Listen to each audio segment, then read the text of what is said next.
আজকে রান্না রুই মাছের কালিয়া। 3 পিস রুই মাছ নিয়ে এনেছি, তার মধ্যে হলুদ নুন দিয়ে ভালো করে মেখে এক সাইডে রেখে দেবো। ব্যাস, এইবার পেঁয়াজ আর টমেটোর পালা ওদেরকে একবারে কুচি কুচি করে কেটে নিলাম। এরপর আদা জিরের উপর দেখিয়ে দিচ্ছি রাগ।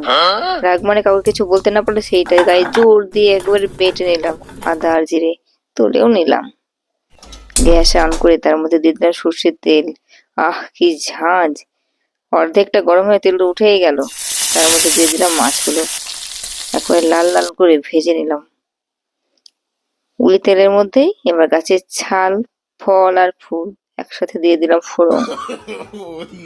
ফোড়ন দেওয়ার পর ওই ফোড়ন থেকে সুন্দর একটা গন্ধ বেরোলেই ওর মধ্যে ওই যে কুচি কুচি করে কেটে রাখা পেঁয়াজগুলো।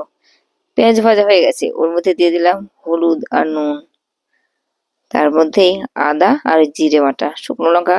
ওহ কি কালার! তার মধ্যে যে টমেটো কুচিয়ে রাখা হয়েছিল, ব্যাস একই লঙ্কার গুঁড়োর কালার, তার মধ্যে টমেটো দিয়ে আরো তরকারির কালারটা দেখো কেমন হয়ে গেছে।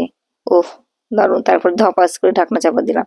এদিকে কাজু আর কিশমিশ রাখাই ছিল, সেইগুলোকে একটু জল ছিটিয়ে নিলাম বেটে, একেবারে খটর মটর আওয়াজ করে। ওই যে মশলাটা কষানো হচ্ছিল, তার মধ্যে কাজু কিশমিশ বাটা দিয়ে দিলাম। কাজু কিশমিশ দিয়ে দেওয়ার পর ওর মধ্যে দিয়ে দিচ্ছি স্বাদের জন্য একটু চিনি। একটু মিষ্টি মিষ্টি না হলে রান্নাকে আরো ভালো লাগে। ওটা দেওয়ার পরে ভালো করে খুন্তিতে নেড়ে নিলাম। তার মধ্যে দিয়ে দিলাম জল। জল ছাড়া কি আর রান্না হয়? এই যে শিল ধুয়ে রেখে দিয়েছিলাম, ওই কাজু কিশমিশ বাটাগুলো রেখেছিল শিলে, সেটাও দিয়ে দিলাম। তরকারিটা ফুটছে, ওর মধ্যে দিয়ে দিলাম মাছগুলো। ওহ কি কালার হয়েছে না! গন্ধ দারুণ বেরোচ্ছে।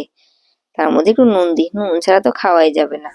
সে রান্নায় তুমি যতই তেল মশলা দাও না কেন, তরকারি ফুটে গেছে। আর এই যে ধনেপাতা, স্বাদ ও গন্ধের জন্য ওহ কি গন্ধই না বেরোচ্ছে! রান্না একেবারে রেডি। গ্রেভিটা দেখেছো কেমন হয়েছে? দারুণ দারুণ! এইটা এবার খেতে যা লাগবে না! একবার এই রান্না করে তুমি খাও, তোমার বাড়ির লোকজনকে খাওয়াও, সুনাম পাক্কা। আর আমার কথা মনে থাকবে তোমাদের যে না, দিদি রান্নাটা দেখে রান্না করেছিলাম, বাড়ির সবাই ভালো বলেছে। টাটা।